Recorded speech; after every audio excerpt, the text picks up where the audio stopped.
Prezados alunos, prezadas alunas, bem-vindos à aula de filosofia. Estaremos falando sobre os sofistas, esta importante escola filosófica no contexto da Grécia Antiga.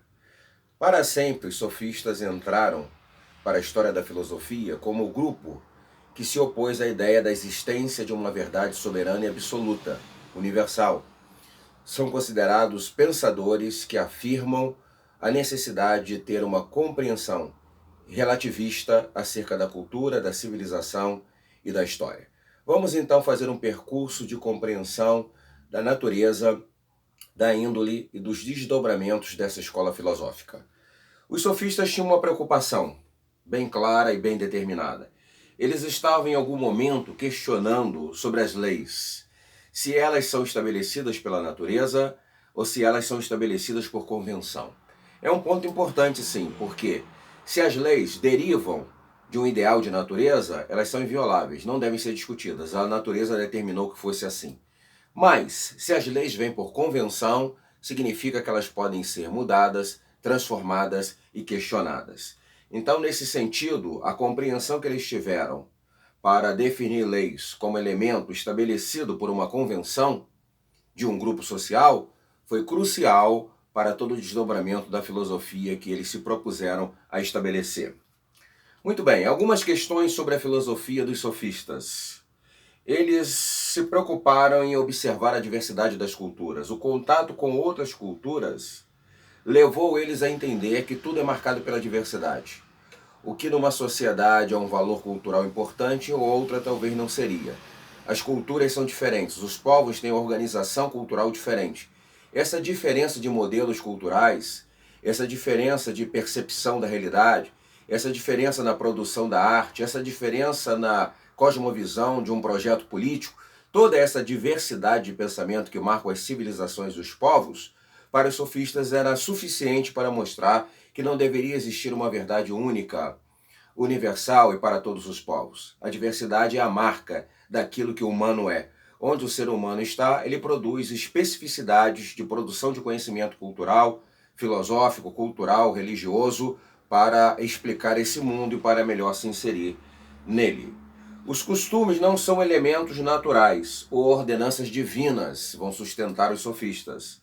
Ao contrário, são fatos constituídos por uma sociedade. Uma sociedade chega à conclusão da melhor forma de estabelecer os seus costumes, das melhores leis para conduzir a sua dinâmica de vida social.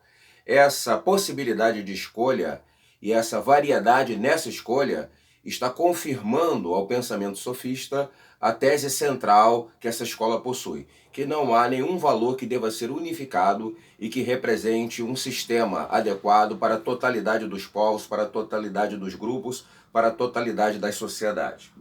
Os sofistas têm alguns pensadores que são importantes. Entre eles se destaca Protágoras. Protágoras é um pensador complexo, rico, desafiador. Ele propõe a ideia de que o homem é a medida de tudo. Então aí claramente uma concepção humanista bem forte. Diríamos até mesmo uma preocupação de índole ou uma definição de natureza antropocêntrica. É no homem que está a questão. É ele que é o agente fundamental da vida.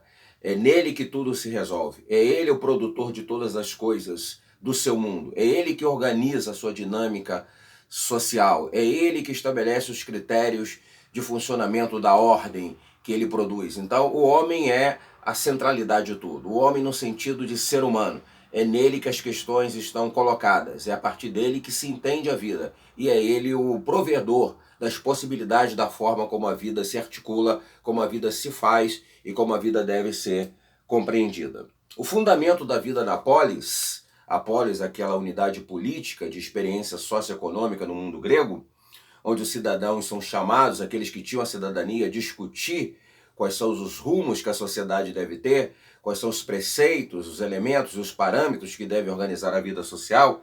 O fundamento da vida na polis para os sofistas não é a figura de uma divindade, nem é o ideal de um destino inflexível, mas é o ser humano discutindo o seu rumo, discutindo as formas de vida. É o ser humano pensando a realidade, é o ser humano propondo ideias, e essas ideias em contradição, essas ideias disputando a melhor possibilidade explicativa do real, e essas ideias formando o cenário a partir do qual a sociedade se constitui, que é o fundamento da polis, o fundamento da vida na cidade, o fundamento da vida humana. Então, no que diz respeito aos sofistas, há um deslocamento do discurso. O discurso sai de um mundo oracular e mágico para a perspectiva persuasiva da razão, através do debate. Então, a razão é capaz de entender o mundo. E o debate que as razões propiciam sobre aquilo que o mundo é ou deve ser, é aí que as questões são resolvidas. É aí que a cultura avança. É aí que a sociedade de fato se constitui e se forma. É aí que está a questão central, mais decisiva e importante para essa escola filosófica. Não há neles uma procura da verdade. Os sofistas não estão interessados nessa ideia de verdade. Até porque para eles tudo é relativo. A ideia de verdade seria uma ideia de um pressuposto que todos deveriam aceitar como indiscutível. Eles não trabalham, não operam o pensamento filosófico deles a partir dessa possibilidade. Mas eles entendem que o importante é elaborar uma retórica convincente no debate intelectual.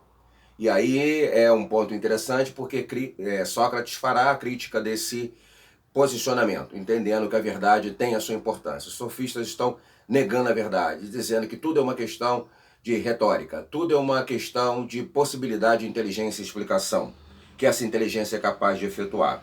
Tudo referente ao humano é convenção e relativo para os sofistas. Eles estão nessa perspectiva.